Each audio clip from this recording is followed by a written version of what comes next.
Hello and welcome to DTV, your source for news and information about the Knox County Democratic Party. The Supreme Court, whose decisions touch our daily lives in many apparent and unseen ways, has become the focus of much more political attention in recent years, and for good reason. Divides in the nation appear to be reflecting divides in the court, with decisions like Citizens United causing great concern about the issue of economic inequality and corporate favoritism and how they affect our nation. I'm Michael Davis, and today I'll be introducing you to Julie Gautreau and Chris Irwin, attorneys with the Knox County Public Defender's Office, as they discuss these issues, especially as they relate to Adam Cohen's book, Supreme Inequality, the Supreme Court's 50-year battle for a more unjust America. Stay tuned for what will certainly be an intriguing look at this book and the issues affecting economic inequality in our country. Julie and Chris, thank you so much for being here with us today on DTV, and please take it away. Thank you so much for having us. Thank you very much. Chris and I were talking right before we started the show today about Chris's own personal theory about how sort of a classical idea about the oligarchs fits in really nicely with the theme of this book. So I'd like for Chris to talk about that a little bit. I'm going to expose my historical nerddom right off the bat. Well, I started reading this, and basically what I see is a hijacking of what's a democratic institution. This is supposed to be the Supreme Court, one of our institutions. But what it kept reminding me of was Aristotle's essay on the Athenian Constitution. And democracy, of course, is a Greek word. And it evolved out of a period of revolutions in Athenian history. And there was pretty much, I'd say, about 8 revolutions. And what happened was, at the beginning, Aristotle wrote you had the haves and the have-nots. And if you were a have-not, you were property. The idea of prima nocta, that they could sleep with your bride on the first night, was in effect. But what happened was the people rebelled and demanded basic rights. You can't hunt us like animals anymore. You don't get to sleep with our brides the first night. And they won that revolution. But over time, the oligarchs, the 1%, began subverting this till it got so bad that the people had to revolt again. The second revolution, they demanded even more rights. We need to have jurists. We want to have more access to the government. They won that revolution. The oligarchs began subverting those democratic ideals. So the people rebelled again. There was a series of about 8 of these revolutions, and after each revolution, the people demanded more and more rights. Aristotle would argue that democracy is the product of class warfare revolutions. In fact, I think he would make the argument that it's impossible to discuss the creation and evolution outside of the context of class warfare revolutions between the oligarchs and the poor. What was interesting in all that, and what came to play in this book, was that there were symptoms of a pre-revolutionary democracy. One of them I just mentioned, when the democratic institutions began getting hijacked by the wealthy, the powerful, the 1%. And as I go through this book, I see all of those symptoms. It's in every aspect, and this book was brilliant. I didn't think I could get more disillusioned. Well, yeah, let's talk about, though, how the lessons of this book kind of fit in with the narrative that you've just offered us. Mm-hmm. What Adam Cohen is writing about is the Supreme Court as an institution for sort of, safeguarding democracy, or what we like to think of is democracy in the United States. It seems in reading the book that there is a conflict between what the Supreme Court is supposed to be doing and what it has actually been doing over the course of the past 50 years, which is safeguarding those institutions of power that you were talking about, safeguarding the interests of the wealthy over the interests of the poor. And what I thought was really interesting in the book was how it went through, like 100 pages of exploring how, since the progresses of the New Deal in the 1930s, culminating in the Earl Warren court years of the 1960s and all of the great civil rights breakthroughs that were made during that decade, it appears from a look at the history of that this was just like some ideal idyllic phase that happened and began evaporating as soon as Richard Nixon became president in 1968. And it provides anecdotes that illustrate just how fragile the balance is between the interests of the poor and the working classes and the always insatiable goals of the ruling class.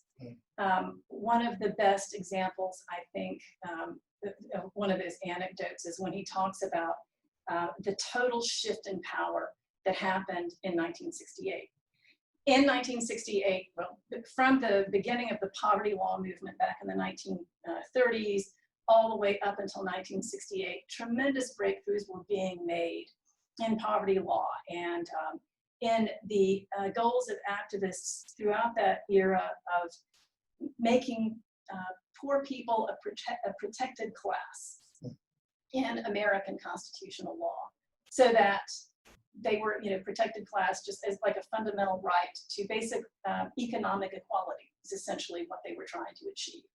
And I think that the oligarchs that it's sort of symbolic, but the power interests that you're talking about were afraid of that. They were going to stop that at all costs. And right when we got to the point in the late 1960s where the Supreme Court was close to recognizing the concept of economic equality in the Johnson administration, a small tactical error on the part of Johnson right before one of the most critical presidential elections in American history may have helped turn that all around when he nominated Abe Fortas to be the Chief Justice. Mm-hmm. Let's talk about why the role of the Chief Justice of the United States is so important. He sets the agenda. Yeah. In deciding what cases the Supreme Court's going to pick up, he sets the agenda. What I thought was really interesting was that if, let's say you have a case that's going against where this Chief Justice wants it to go, and he sees he's going to lose it, he can join the winning side and then write the opinion for them. Right. So basically, he gets the power to control the spin and the script. He also gets to control which cases get reviewed to a large extent, and that is going to play out interestingly in the coming years. In the aftermath of whatever happens in this presidential election, we have David Roberts, who is the Chief Justice. We have the recent bill that was passed into law in Tennessee, the fetal heartbeat bill. Is it a coincidence that something like, I don't know how many, 15 states have passed an almost identical law? It is not a coincidence, and why is that? Well, it's one of the things when he's talking, you mentioned the poor people's, the period where they were sympathetic to the poor and almost made them a protected class. Well, Martin Luther King was playing really well into that with the Poor People's Campaign. It really provided context with the grassroots activism that was functioning, and we're kind of seeing the other side of that now. We're seeing sort of the extreme right playing into the current context of the court of where it's at, and they're playing for that. It's as if, and also it wasn't just sort of a tactical mistake on the part of the Johnson administration.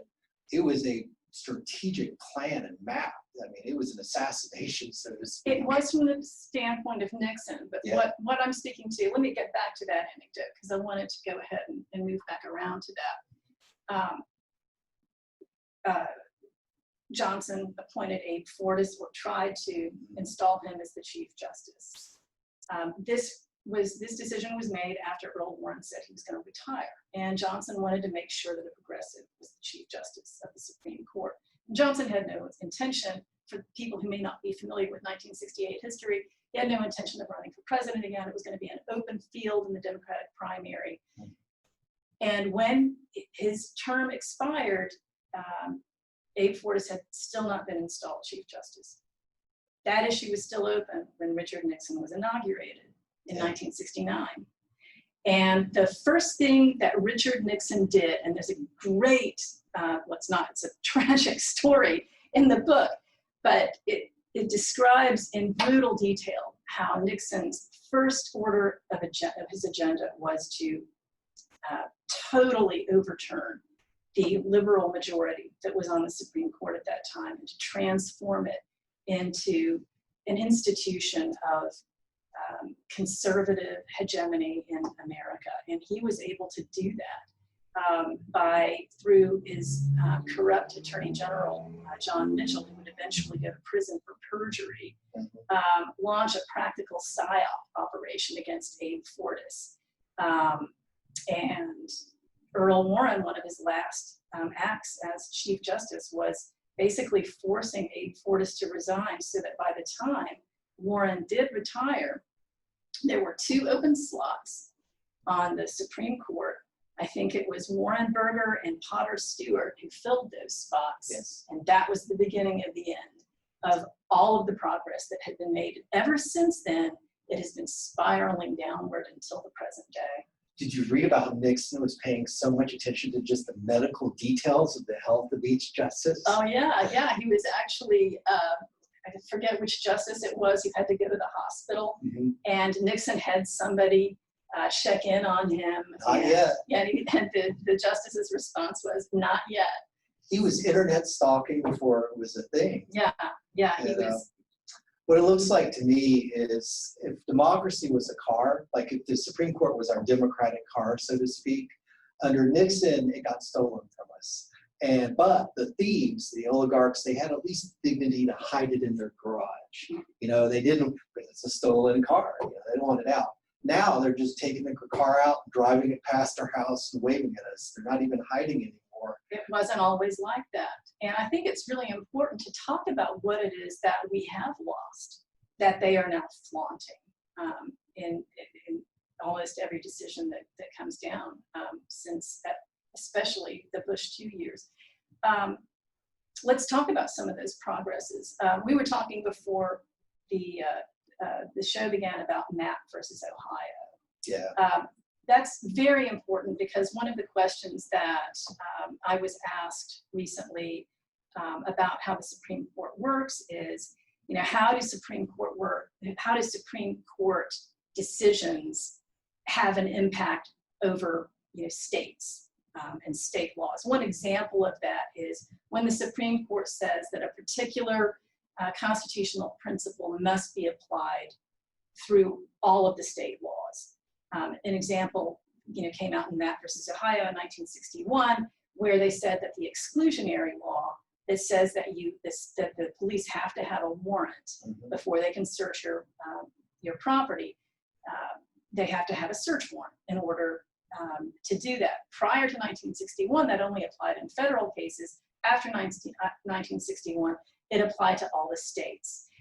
That opened up constitutional protections to all citizens. That happened in the 1960s. Miranda versus Arizona, where the right to you have the right to speak with a lawyer. You have the right not to make statements that can incriminate you. The police have to tell you that before they can compel you to give a statement, so that you know that you have the right to say nothing. That would have never worked before the 1960s and the progressive decisions that were made during the 1960s. And what happened in the Nixon years and in the conservative administrations after that is an effort to completely undo all of that unto the present day. One of the consequences of which, relating to Mapp versus Ohio, I think it was George Bush who appointed Samuel Alito to the Supreme Court. Scalito, as he was affectionately known. Yeah. So Alito was one of the, I think the decisive vote in Citizens United that Michael mentioned in the intro to this program. And in Citizens United, they carried this fictive legal concept of corporate personhood, which in the past, I think most people understand corporations as a person was to facilitate business transactions and contracts and litigation and that sort of thing.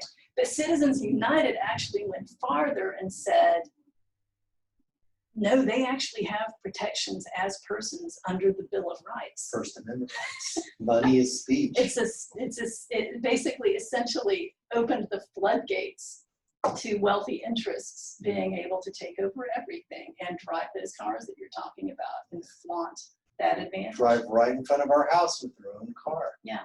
So when we talk about how Supreme Court rulings can affect the states and affect everybody else's lives, a lot of people have questions about, when these issues come up at the state level, and they start at the state level. They start with ordinary people, like the woman in Mapp versus Ohio was just an ordinary lady. I think you suggested she might have been sort of a gangster. Oh, I listened to the case. I heard it argued. Yeah. You can listen to it all. The gangster's mall is what he said. She was completely a gangster's mall. Yeah. And her attorney was brilliant. He was a gangster lawyer. And the case is, you can listen to it online. It's just hilarious to hear. And I guess one thing people need to know is how do the feds get involved in state law and state cases? And it's Article 6, Section 2, the Supremacy Clause, which is basically federal law is the supreme law of the land. So let's say First Amendment. Let's say the state of Tennessee says that you can no longer argue in public. Well, you can file and argue under federal law. That's a violation of the First Amendment. So in card terms, we're talking about a gangster law, federal statutes trump state laws. So you have a variety of ways that you can end up with a state case like this one ending up, because the argument was, well, this is violating constitutional rights. So they filed, and it's a writ of certiorari. It's what gets you to the Supreme Court. And then what happens is the Supreme Court says, no, you've got to have a search warrant. I don't think many people realize that pre-Miranda, these decisions, the cops could beat a confession out of you, and it could still be used against you. That's right. It could still be used against you. And what a ground shift. They're trying to get back to that. Oh, well, they've been shooting the exclusionary rule full of holes and exceptions from the, almost immediately after the Warren court. Now we got into the Nixon court.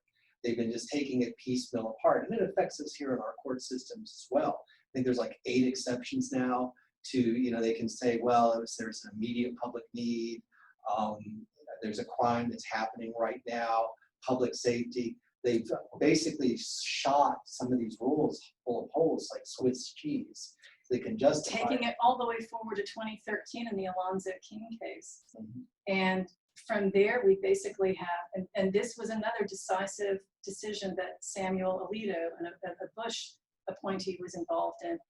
In that case, they said that even if you are not the suspect of a crime, if they can swab for DNA and just compare it to a database, and if there happens to be an unsolved case out there that your DNA matches, they can use that to get a conviction. So basically, they can just, they can swab anybody as long as they have a sort of administrative or a reason for doing that. In this case, I think that the person was arrested for something else. He was in custody for something very minor, and they just did a routine swab for no reason other than just to see if there was anything out there, and just to fish for some other case that he might be connected with. And they used it to convict him of a serious crime that was very old. Oh, it's the maneuvers that the conservative court has to go through to make this happen would make a contortionist in the circus blush. It's amazing some of the rationales they have to come up with to try to justify some of this. Weirdly. Oh, yeah. Weirdly, Scalia was the dissent in that case, and he made the point that what this was going to do, and this is for people who were saying, well, if that guy really committed a serious crime, maybe I don't have a problem with them being able to swab him because this is going to solve crimes. But what people don't realize is how that extends to everybody else, how that sort of latitude can lead to government intrusions in ordinary people's lives. That's exactly the same rationale that has led to a surveillance state. Everywhere you go, your cell phone is able to tell somebody where you are, what you're doing, what you're buying. It's exactly the same logic. People don't realize what this is done to civil liberties. And DNA is not fingerprints. That's right. You can tell people's medical conditions, you can tell who they're related to, who their family members Insurance companies could use that. The COTUS database now encompasses millions and millions of Americans. And just the Voting Rights Act, that really shocked me in this book, was that their rationale was that they, the conservative court shooting it down, said, look, there's just not that much current evidence. Yes, back in the 60s and 50s, segregation and all this was a big problem, but there's not much evidence of that now. Completely ignoring that Congress has compiled 15,000 pages of evidence. And the fact that every administration, both Republican and Democrat, Congress and presidents had to re-in-place the Voting Rights Act. Or completely, so you see these situations of where the court is getting more conservative than the Republicans, than the Bush administration, than Ronald Reagan did. And how is that happening? That is happening politically. That is happening because of presidential appointments. And how are the presidents finding out about these people? What types of groups are involved in finding these conservative ideologues that are advanced as Supreme Court justices? A really good example is the Federalist Society. Yes, Federalist Society. The Federalist Society. Yeah. They've always been around, but beginning mainly in the Bush II administration, and specifically, and I keep going back to Samuel Alito, but specifically with Alito's appointment, there was massive vetting done by members of the Federalist Society to find the perfect conservative ideologue for Bush to appoint as a Supreme Court justice. And Donald Trump has made use of the Federalist Society too. They were very active in finding and vetting Brett Kavanaugh to be on the Supreme Court. So that is how you see this massive movement farther and farther to the right. And the effect of that has been to pull even presumably liberal or moderate, presumably left politicians farther and farther to the right, because the more they pull to the right, the more they pull everybody else along with them until everything is completely out of balance. And the Federalist Society starts at the law school level. That's right. They get them right in the crib. And there's like 200 chapters and 200 different law schools, and they start indoctrinating and educating and grooming people right out of the crib for these roles. And where do they get their money? The Koch brothers. The Koch brothers. The Koch, I prefer the other version, but the Koch brothers, I prefer the German pronunciation myself. Okay. But the Koch brothers, and even interestingly enough, Google. Yeah. They're awash in cash. They're right there in the law schools. They began educating people right out of law school and then grooming them and become the gatekeepers for these justices. And at least before, they got it wrong occasionally. Right. Now they're getting better and better at making sure they get these drones that will stick to the script throughout the rest of their careers. You mentioned the Koch brothers and the Federalist Society. Let's not forget ALEC. Yeah. All right. That's I've always, I say this, and I'm not being hyperbolic.